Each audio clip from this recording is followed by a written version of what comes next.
Today, we are going on a journey deep inside our own bodies to uncover the secret architects that have been building and rebuilding us for millions of years. You might be surprised by who they are. I mean, just think about it for a second. Your body, it isn't just you. It's a walking, talking planet, a bustling ecosystem just teeming with life.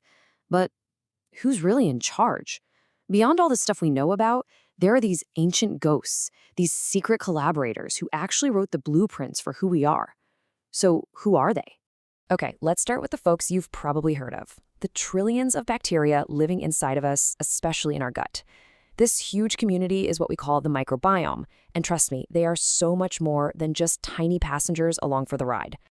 So check out this number, 39 trillion. That's the estimated number of bacteria in just one adult's colon. To give you some perspective, that means you have more bacterial cells in your body than human cells. Yeah, we are, quite literally, outnumbered in our own bodies. Now, to keep this massive internal ecosystem happy and healthy, you always hear about two things, right? Probiotics and prebiotics. And knowing the difference is actually pretty important. Probiotics are the good guys themselves. They're the live, beneficial bacteria. Think of them like fresh troops arriving to reinforce your gut's army. Prebiotics, on the other hand, well, they're the food for that army. They are the specific nutrients that help your good microbes grow and get stronger. So where do you find these prebiotics? Well, you don't really need some fancy supplement. A really common type, called oligofructose, is found in foods you probably eat all the time. We're talking about stuff like wheat, onions, bananas, honey, and garlic. So these foods are basically fuel for your internal helpers. But here's the thing. All of this, the bacteria, the prebiotics, it's vital, but it's only half the story. These bacteria are like visitors, right? Allies that we need to keep replenishing. They work with us, but they aren't actually woven into the fabric of who we are. So what if I told you there's another hidden force in our bodies? One that didn't just move in, but completely redecorated the place, rewrote the building code, and became a permanent part of the architecture. These are the guests who checked in millions of years ago and just never left. So now we're going to move from the guests living in our gut to the ghosts hiding in our genome. Yep, we're talking about ancient viruses that have become a fundamental part of what it means to be human. These genetic ghosts have a name. Endogenous retroviruses, or ERVs. And how they got there is just wild. Millions of years ago, a certain type of virus, a retrovirus, didn't just infect an animal. It managed to infect its reproductive cells, the sperm or the egg. And when that happened, its viral code got stitched right into our ancestors' DNA. And then it was passed down from generation to generation forever. It became a permanent part of our family tree. And this wasn't some freak one-off event. A staggering 8% of the entire human genome is made up of these ancient viral bits and pieces. Just to compare, the genes that actually code for all the proteins that make you, that's only about 2% of your DNA. So from a genetic standpoint, we're way more viral than we are protein coding.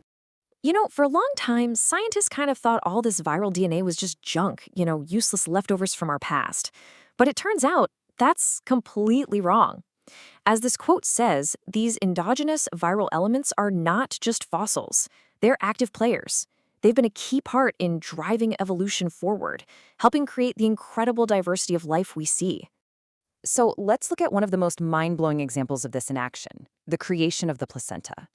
This is where our viral inheritance isn't just a fun fact. It's absolutely essential. For ages, the placenta has been a real puzzle for scientists. Across different mammals, they are incredibly different in shape and structure. It just didn't really make sense. Why so much variety? Well, turns out the answer was hiding in a virus. And the key to this whole puzzle is a special kind of protein called a syncytin. These proteins are absolutely critical for a healthy placenta. They cause certain cells to fuse together, which creates this essential barrier between the mother and the fetus. And here's the kicker. Where do these proteins come from? They are made directly from the genes of ancient retroviruses. A gene that a virus once used to fuse with a cell was hijacked by our own bodies to build the very organ that allows for new life. How amazing is that?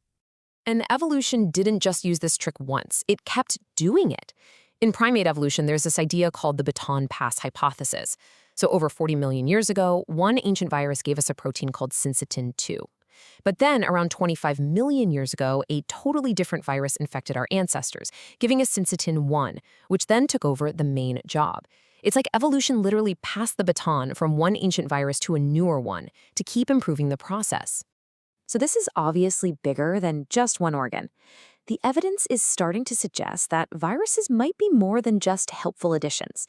They could be powerful triggers for creating entirely new species on a massive scale.